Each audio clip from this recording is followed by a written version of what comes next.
Hey all, this is Junior Scientist, and in today's lecture we are going to discuss a point which is called as equilibrium and equilibrium constant. The thing is, when it comes to equilibrium, it is a point whenever something just got stuck at somehow, or basically you could say that there is a level of balance at somewhere else. So what happens in the equilibrium is the the concentration of reactants is equal to the concentration of products. So simply, that is about chemistry. So in any case, in case of the gases, we could relate diffusion to the same effect.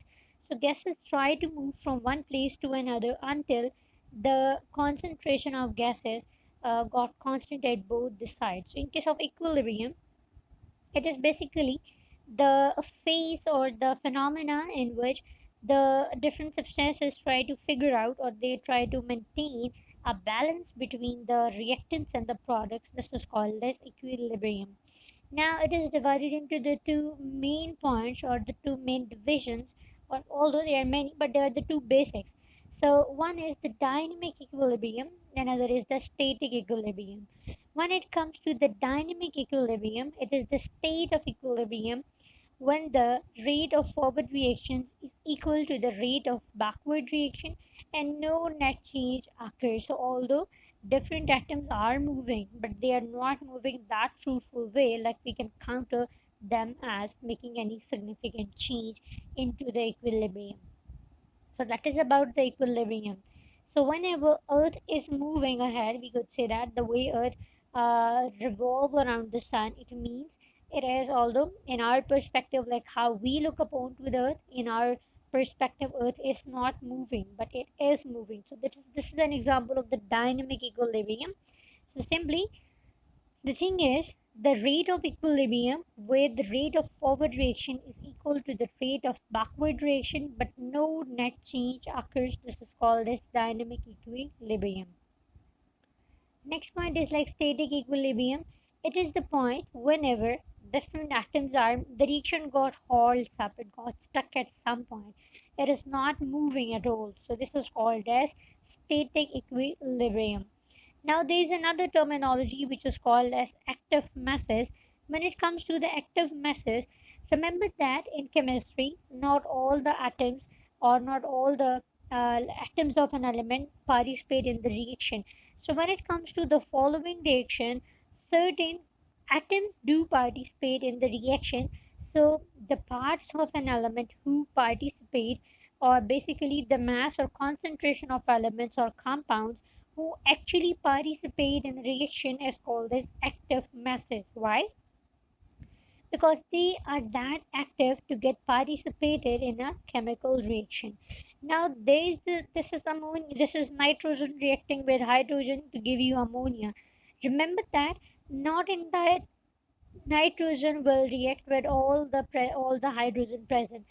Certain atoms will react with certain atoms of hydrogen to give rise to ammonia. Now those particles, those masses or concentration who are engaged in that chemical reaction to give rise to a product is called as the active masses. Now, next is the point when it comes to the Ke. Remember that Ke is basically the equilibrium constant. So it is that point when when rate of forward reaction is got exactly equal to rate of backward reaction and no significant difference occurs. So simply when you say ROF is equal to ROB or ROV, like rate of reversible reaction, this is what we could call it as equilibrium constant. Okay, so that's it till this point. Now, how we are going to represent this active masses or this Ke? Remember that when it comes to the Ke is always equal to the this bracket, which is representing the concentration. Now, products have to got divided with the given concentration of the reactant. So it is about Ke. Okay, another factor is that when it comes to these brackets like this way that I am writing on them. So these are the brackets like this way, and again this is the bracket.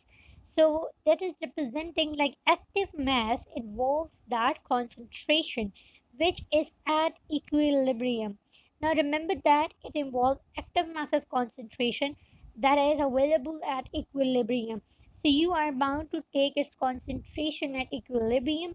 Never ever take that concentration who is present at initial concentration or the final concentration, because at those cases when it comes to the initial concentration, the concentration of reactants would be higher in comparison to the products.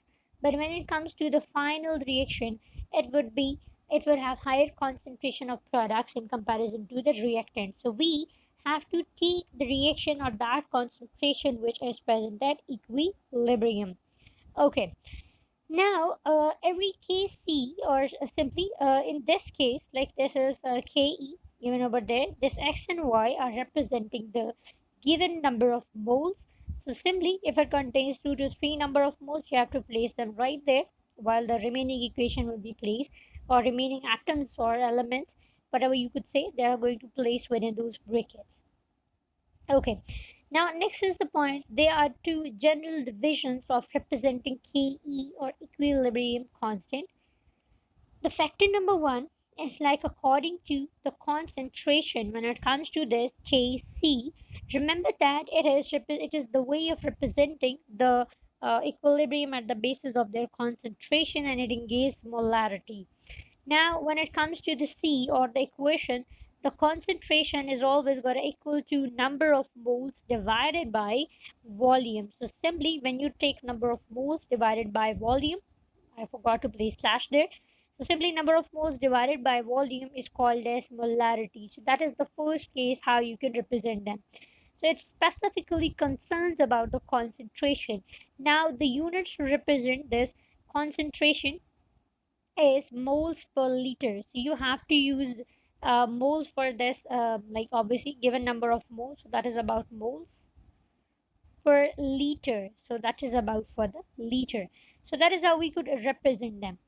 The next is the case for the Kp. It's another way of representing the stuff. It is representing the partial pressure carried upon by the different gases. So it is simply the fact like the pressure or the partial pressure of one gas to got divided by the entire pressure covered by the all of the gases. So simply that is about A divided by the total pressure of all the gases, just like A plus B plus C, and how many gases it contains, it does matter.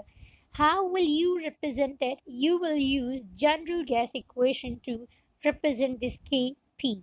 Now the unit for this case is atm, so you have to represent the pressure in atm for this case. So for the previous case we had used the simple concentration, that was about number of moles divided by the volume, and for that case we derive unit which is about moles per liter.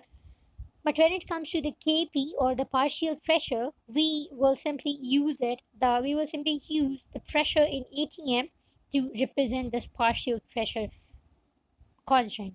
Okay, so that's it. Now there's an interesting fact why we are deriving two units but in the different perspective. Like one is for pressure, others for the concentration.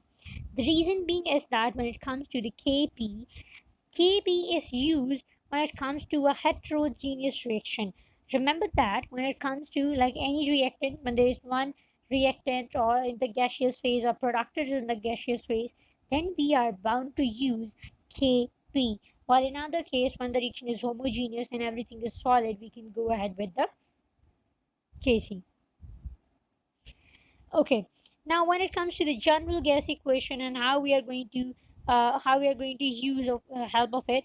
So simply in case of the general gas equation, that is about PV is equal to nRT, or simply when you're going to like readjust the equation, we are going to place V overhead, and in order to remove this constant facts, basically t and r are constant. In order to remove these constant, we have to place the constant sign over there. That is how.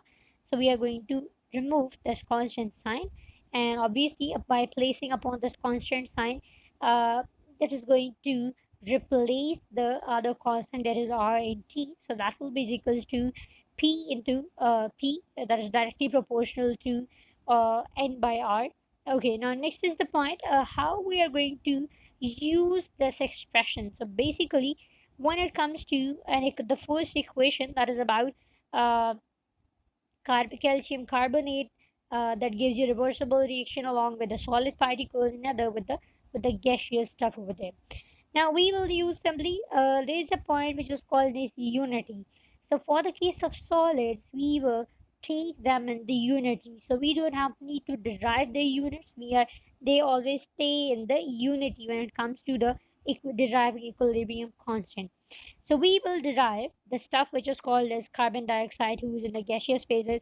So Kc is equal to carbon dioxide, and its units would be moles per dm cube, or also you can call it as moles per liter. Next is the case when it comes to the Kp is equals to carbon dioxide, its unit would be per liter per atm. So you can simply call like the unity units are there. So one is for atm, other is for moles per liter or moles per dm cube. Next is the point, because the solid's concentration depends upon the density, which is constant, so it is in the unity and it could not be excluded. Okay, the example number two is when you take N2O4, who is in the gaseous phase, and give you another product who is in the gaseous phase too. So Kc is going to be taken as like this way. Okay, so a product by the reactants obviously, and so both are in the gaseous phase. So we will take them as moles per dm cube. Okay, for when it comes to this Kp, we are again bound to take them in the like ATM. So that is why, since they are the two like this is ATM, so you could say that ATM dot ATM. So the two would be cancelled upon each other, and we are going to left with one ATM. Okay, interesting fact number two is that when it comes to water, who is in the liquid form and it's got to convert into water who is in the gaseous form. So how we are going to deal with this factor?